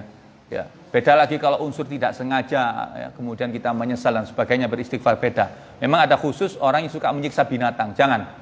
Irhamu man fil ardi, yarhamkum man fis sama. Sayangi semua yang di bumi ini, hatta binatang. Dan saya akan menyayangi kalian. Yang di langit, pemilik langit Allah Ta'ala akan menyayangi kalian. Jangan suka-suka untuk menyakiti binatang, hatta semut. Hatta semut, ya. Ojo bahil-bahil ambil semut. Ya. Tempe nih dicokot semut-semutnya dipateni. La haula wala quwata illa billah. Disebul gak iso dah. Disingkrino ndak iso dah. Oh, mangan tempeku. Ya, tempe Bu-ibu. Ini semut nyawanya dibunuh. Ya. Ndak boleh, itu ndak kasih sayang kecuali sesuatu yang membahayakan Anda. Membahayakan yang Nabi merintah membunuhnya, binatang fasik seperti tikus, itu ada penyakit pesnya. Kalau masuk rumah ya harus dikeluarin. Kalau ditangkap bisa, dibunuh boleh. Ya, ular yang berbisa, ya, kalau jengking itu boleh. Tapi kalau yang binatang yang tidak berbahaya sama sekali jangan dibunuh. Apalagi dengan sebab-sebab yang tidak penting. Bila perlu berbagi. Coba Ibu, coba lakukan ya. Kalau Anda ingin dapat doanya binatang itu. Dari mana tahu kalau binatang berdoa? Iya ada dalilnya toh. Ada dalilnya. Pertama tentang azan. Ya. Muadzin itu suaranya ya, sejauh dia terdengar suaranya, baik benda mati ya, yang basah maupun yang kering, binatangnya, manusia dan jinnya, itu ya akan mendoakan kebaikan buat muadzin itu. Satu. Yang kedua, pengajar kebaikan. Innallaha wa malaikatahu la yusalluna ala muallimin nasal khair. Ya, hatta namla fi juhriha wa hatal hut. Ya. La yusalluna ala muallimin nasal khair atau kama qala Rasulullah. Sesungguhnya Allah Ta'ala dan para malaikatnya itu senantiasa, kalau Allah Ta'ala memberikan rahmatnya, mengampuni, para malaikat mendoakan ya, kepada pengajar kebaikan bagi manusia. Maka ajarkan kebaikan kepada manusia, jangan mengajarkan keburukan ya. Jangan ajarkan keburukan. Lele kan lele tak uri carane rokokan le, ojo. Ya. Lele tak uri carane rokokan, ini tak uri carane misu, ojo. Ya. Sini tak uri carane salat. Ini tak uri carane sedekah, tak uri carane ngaji. Ajarkan kebaikan karena Allah mencintai orang yang mengajarkan kebaikan. Ya, Allah mencintai orang yang mengajarkan kebaikan. Kemudian kata Nabi, orang pengajar kebaikan didoakan oleh semut-semut yang di lubang-lubangnya itu. Bahkan ikan-ikan paus di lautan itu mendoakan pengajar kebaikan buat manusia. Ya, ini dalilnya bahwa binatang juga mendoakan manusia. Kalau Anda tempe dimakan semut, sing dikerubung semut, tugelen kayak nomor sisan. Bagi-bagi rezeki. Bagi-bagi rezeki. Ya. Bukan bagi-bagi suami, bagi-bagi rezeki. Siapa sing guyu? Tikus kan sudah dijelaskan tadi. Ya, kalau tikus itu fuaisik, Nabi menyebutkan binatang fasik. Ya. Tikus, ular, ya, mungkin tadi pas ngantuk ya. Ketika jelasin tikus, oh ya. Seperti tikus itu boleh dibunuh karena itu binatang membahayakan. Ya. Nabi menyebutkan fasik. Kita ini menjalankan perintah Nabi. Mana yang boleh dibunuh, mana yang tidak itu Nabi nyebutin. Ya. Kalau tikus Anda usir biasa boleh silakan. Anda bunuh tidak mengapa. Alasannya benar karena merusak rumah Anda. Ya, tikus itu kalau masuk lemari ngerokotin TKB. Ya, belum lagi kencingnya. Kalau kencing semut, gak ketok. Ya. Ngerokot. Ya. Nyamuk, ya dicokot nyamuk ya gak apa-apa diceples. Ya. Aja hoyer-hoyer pek nyamuk. Ya, terus nona, ngomongane gak apa-apa rezekimu. Nah begitu, ya maksudnya, ya. Lu kok ono soal jawab deh gini. Gimana? Belilah kita tanamannya. Iya, tapi kan itu apa? Salahnya semut. Semutnya tidak dihisap. Jadi gini, kalau itu ini beda ulama, beda pendapatnya. Kalau saya pribadi, hama seperti semut itu kalau bisa tidak dibunuh jangan dibunuh. Kalau sekedar bisa dipindah ya dipindah. Karena urusan semut ini urusan sama tukang kebun nanti. Pemilik kebun. Ya.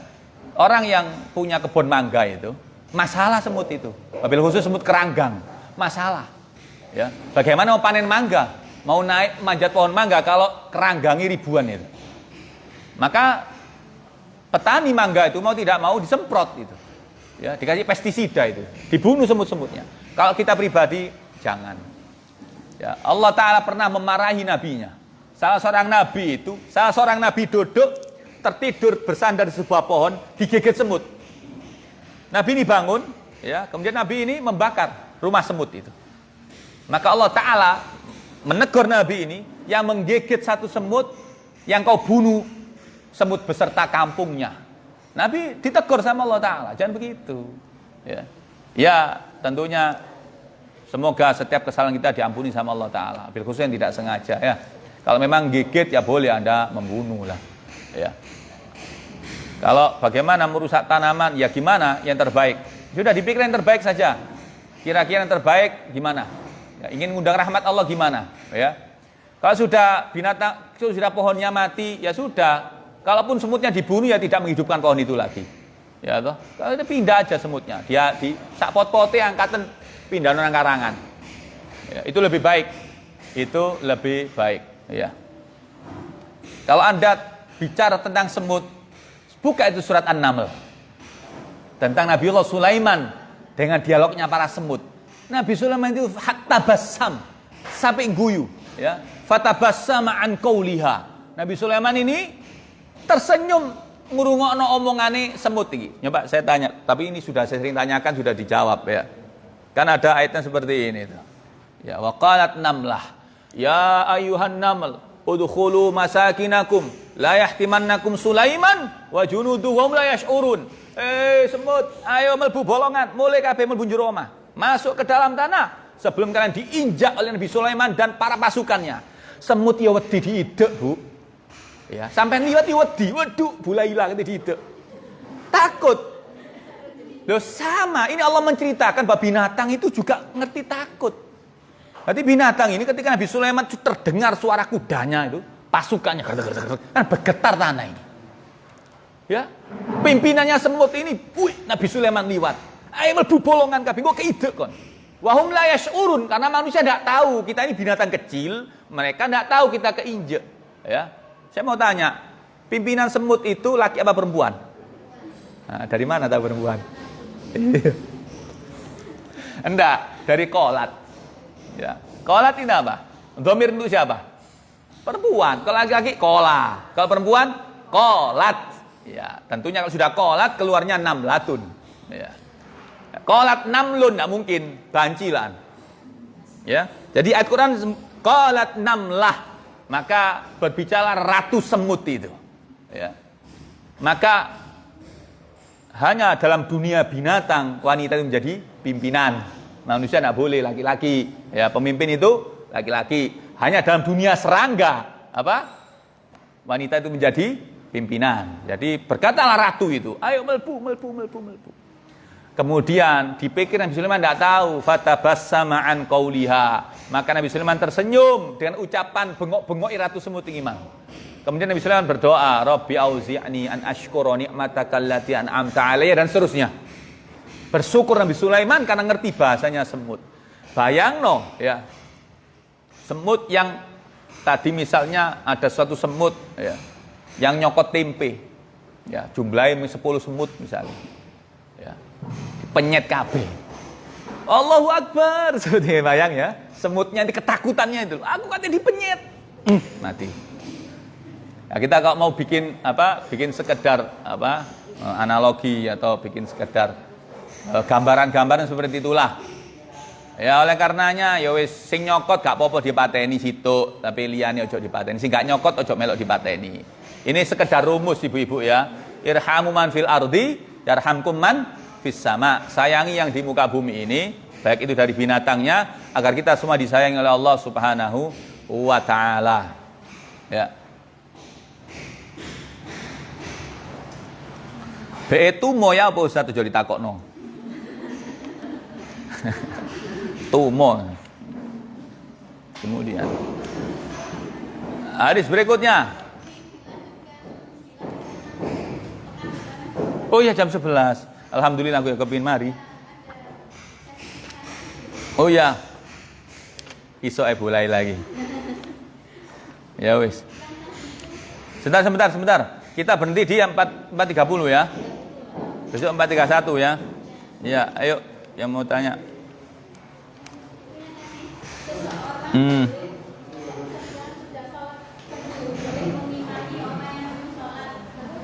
Ya. Ya.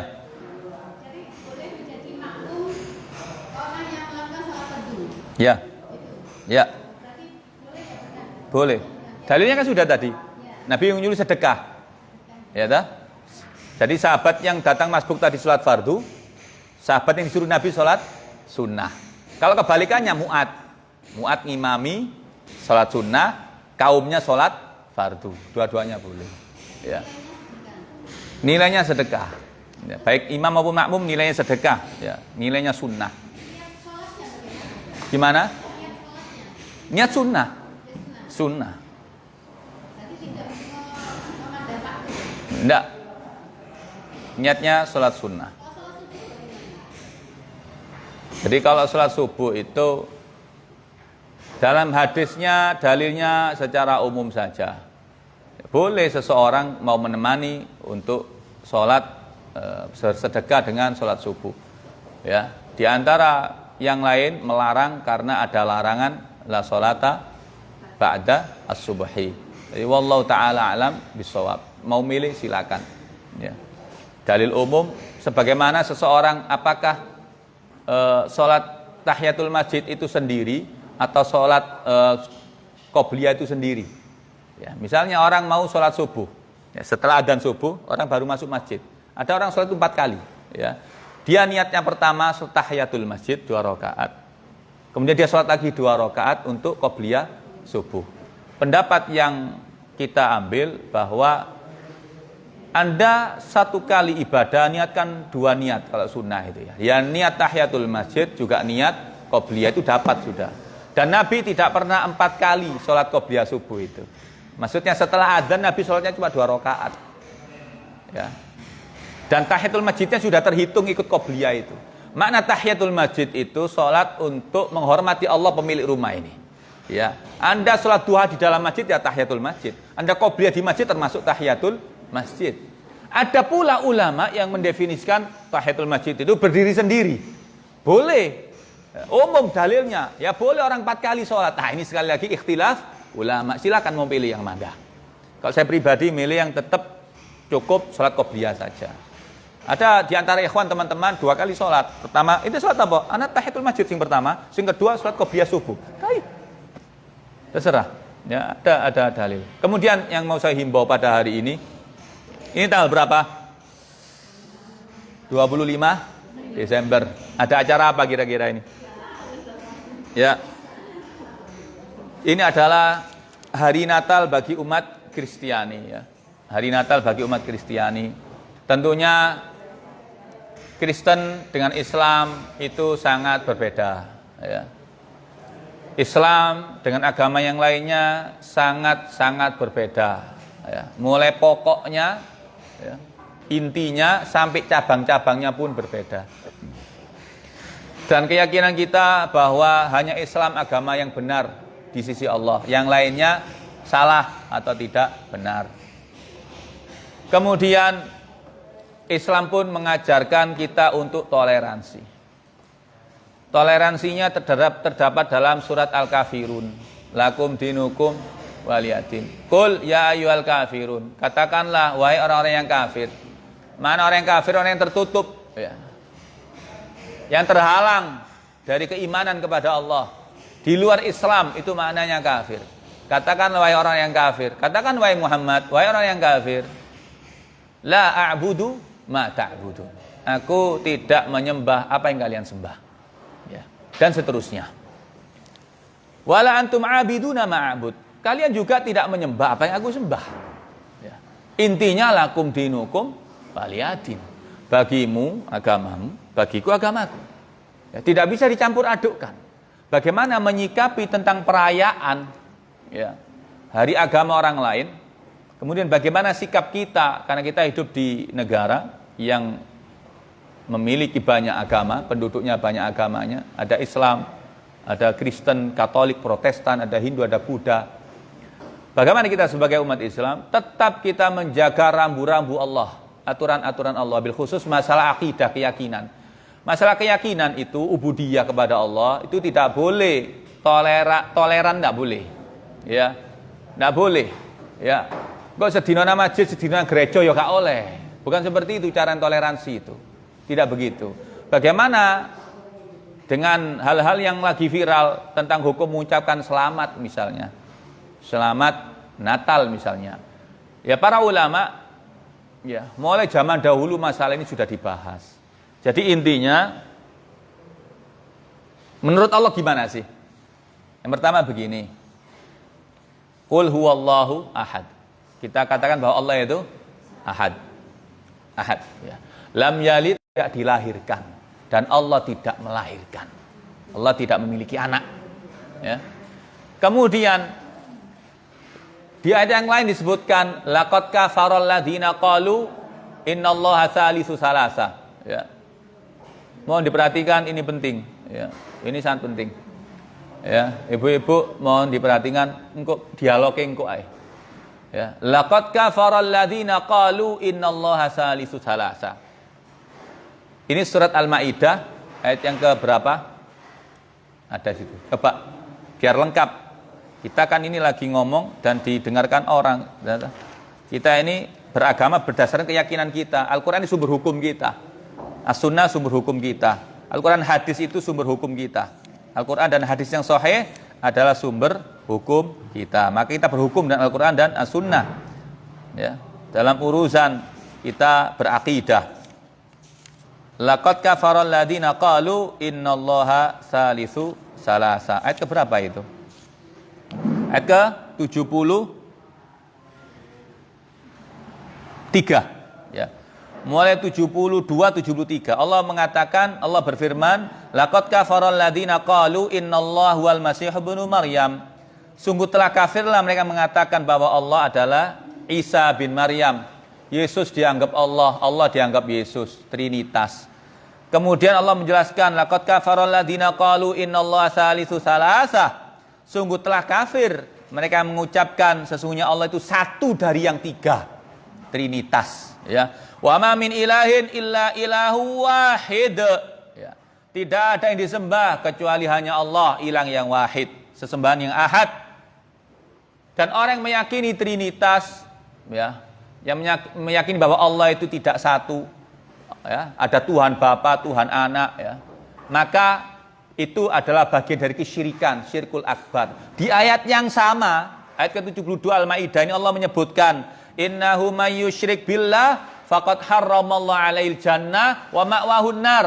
Sesungguhnya siapa saja yang berbuat syirik kepada Allah, maka Allah mengharamkan baginya surga.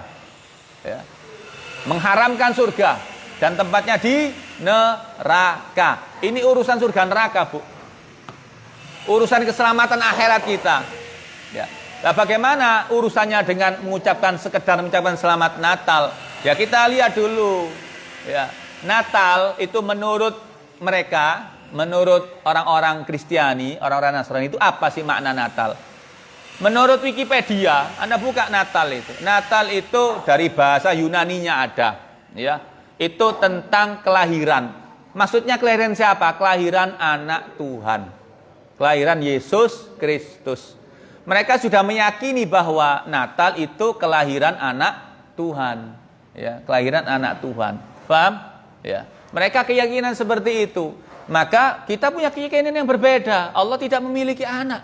Bahkan kita harus mendakwakan kepada mereka, Anda salah ngomong seperti itu. Allah tidak memiliki anak. Ya. Bagaimana hukum mengucapkan selamat? Ya mustahil kita mengucapkan selamat. Ya mustahil. Karena dalam surat Maryam disebutkan, takadus samawati yatafattarna minhu wa tanshaqqul ardu wa takhirul jibalu hadda an da'u lirrahmani walada. Langit itu hampir pecah, gunung itu hampir meletus, bumi hampir hancur kalau ada manusia mengatakan Allah punya anak. Bayangin, langit tidak terima, bumi ini tidak terima, gunung-gunung tidak terima. Ya, mereka makhluknya Allah. Kalau dibilang Allah punya anak, makhluknya Allah, gunung, langit, bumi tidak terima. Tidak ada ucapan selamat. Marah mereka. Ya, maka tidak boleh mengucapkan selamat. Ya. Tanpa kita mengganggu mereka. Kita hidup di Indonesia, silakan Anda mau hari raya, menurut Anda kayak kita Anda, silakan. Tapi kita tidak. Lakum dinukum waliyadin. Ya. Bagaimana kalau mereka mengucapkan selamat hari raya? Ya terserah mereka. Agama mereka tidak mengatur. Paham ya? Agama mereka tidak mengatur urusan itu. Kita diatur sama Allah. Kita ikut aturannya Allah Ta'ala. Paham ya? Paham maksudnya ya? Jadi toleransi dalam Islam ini toleransi yang terbaik. Ya. Kalau urusan akidah, oh jangan coba-coba. Akidah beda. Akidah harga mati. Ya. Allah ahad, wis. Ya, tidak ada selamat ya untuk mereka meyakini Allah punya anak, tidak ada. Ya, tidak boleh. Haram hukumnya, dilarang. Para ulama madzhabu arba'ah, Imam Syafi'i, Imam Abu Hanifah, Imam Malik, ya Imam Ahmad bin Hanbal semua sepakat hukumnya dilarang, hukumnya haram mengucapkan sesuatu ucapan ya selamat atau dukungan terhadap hari raya di luar Islam. Hari raya agama di luar Islam. Ya. Kalau masalah yang lainnya tolong menolong, memberikan makan, memberikan pakaian, serahkan kepada Islam. Kami kaum muslimin ahlinya. Ada orang Nasrani sakit, ya kami siap mengobati, memberikan pertolongan. Ya, tidak memiliki pakaian kita bantu. Itu adalah bentuk toleransi yang nyata. Bertetangga kita tidak mengganggu. Bahkan Nabi memerintahkan siapapun tetangga Anda, kalau Anda masak, baunya sampai ke tetangga, entah itu muslim atau tidak muslim, muslim atau non-muslim, itu kalau Anda masak, kasih itu. Ya. Kasih itu makanannya. Ini urusan muamalah, urusan kebaikan. Ya. Kita diperintahkan berbuat baik seperti itu. Tapi untuk urusan akidah tentang zat Allah Subhanahu wa taala kita dilarang. Jelas ya. Jadi makna toleransi tidak boleh dibikin abu-abu. Ya. Wah, atas ucapan selamat Natal kok gak oleh. Ya enggak oleh karena Allah dan Rasulnya melarang. Bukankah orang itu masuk Islam juga dengan ucapan? Sekarang saya mau tanya ibu-ibu ini. Kalau orang mau Islam harus apa dulu? Syahadat itu pakai kedip-kedip atau pakai lisan? Atau pakai tepuk tangan? Pakai ucapan kan? Orang kalau mau masuk Islam harus mengucapkan syahadat dulu. Sekarang mau tanya, suami menceraikan istrinya pakai apa? Kalimat apa? Itu diucapkan atau gimana? Ucapan. Justru ucapan ini mempengaruhi segala sesuatunya. Orang kalau mau keluar dari Islam dengan cepat itu melalui apa? Silakan ucapan kalimat-kalimat yang murtad dengan ucapan murtad Anda. Bukan hanya sekedar ini kan hanya sekedar ucapan, bukan. Lihat esensinya dulu. Ya, banyak bagian-bagian penting dari agama ini justru sah tidaknya seseorang karena ucapan. Ya, diterima Islam tidaknya karena ucapan. Bahkan Nabi mentalkin Abu Thalib pamannya dengan ucapan qul ya ammi. Kalimatan, ngomong wahai pamanku, ucapkan satu kalimat saja yang dengannya aku akan bela engkau di hadapan Allah. Qul asyhadu an la ilaha illallah wa anni Muhammad Rasulullah. Katakan bahwa tidak ada yang disembah kecuali Allah dan aku ini utusannya Allah. Abu Thalib didikte sama Nabi untuk ngomong. Ngomong tok, Nabi siap bela di hadapan Allah. Ya, ucapan itu penting. Maka bagaimana mungkin seorang Islam yang meyakini ahadun ahad, ya, la ilaha illallah, huwallahu ahad, mengucapkan selamat terhadap mereka meyakini bahwa Allah punya anak. Hari kelahiran anak Tuhan diucapkan selamat. Bagaimana mungkin itu? Bagaimana mungkin? Tidak bisa. Adapun tentang bagaimana kalau tentang mengucapkan selamat kepada Nabi Isa atas kelahiran Nabi Isa. Siapa yang tahu pasti kelahiran Nabi Isa? Ya. Isa al-Masih, Isa ibnu Maryam. Siapa yang tahu hari persisnya kelahiran Nabi Isa? Dan tidak ada perintah dalam syariat ini untuk mengucapkan selamat atas kelahiran Nabi Isa. Walaupun kita tidak menyebutkan anak Allah, bukan. Isa anaknya Maryam. Selamat atas kelahiran. Kapan lahirnya Nabi Isa? Kalau ada kelahiran Nabi Isa, Nabi Musa kapan lahirnya? Nabi Ibrahim kapan? Nabi Nuh kapan lagi kelahirannya? Kapan kita ucapkan selamat kepada Nabi? Cukup kita menyebutkan alaihim salam. Alaihimussalam, bendino kita ucapkan selamat. Ya, dan setiap tahun karena tidak pasti kelahiran nabi-nabi itu tahun apa, tanggal berapa tidak pasti, tidak ada yang tahu. Ya, hanya Rasulullah yang diketahui. Itu pun berbeda pendapat. Entah 9 Rabiul Awal di tahun gajah wis ngono tok. Ya, diteliti tahun gajah itu tahun berapa Masehi keluar nanti. Ya. Jadi begitu. Mengenai ucapan selamat, maka kita mengikuti pendapat para ulama yang thiqah, yang lurus bahwa mengucapkan selamat Natal atau selamat atas kepercayaan, ibadah ritual agama lain itu dilarang dalam Islam, ya. Dan ini masalah akidah. Toleransi kita tidak mengganggu bentuk ibadah mereka, ya. Kita tidak mengganggu. Namun kita pun tidak mau ikut-ikutan, ya. Tidak mau ikut-ikutan segala bentuk ibadah mereka. Lakum dinukum waliyadin. Silakan Anda beraktivitas, kami pun seperti ini, ya, menjaga agama kami.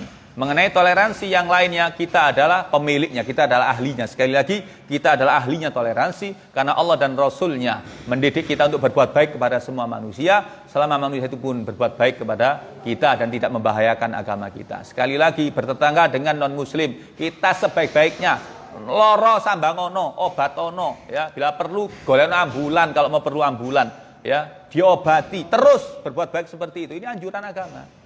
Ya, sekali lagi, kalau urusan akidah tidak boleh ikut campur. Paham Bu ya? Paham Bu ya? Ini pendapat yang paling benar kalau mau selamat seperti ini. Karena banyak orang-orang yang merancukan, ya. Orang-orang yang tidak paham agama, berbicara agama, ya, itu membahayakan sekali, ya.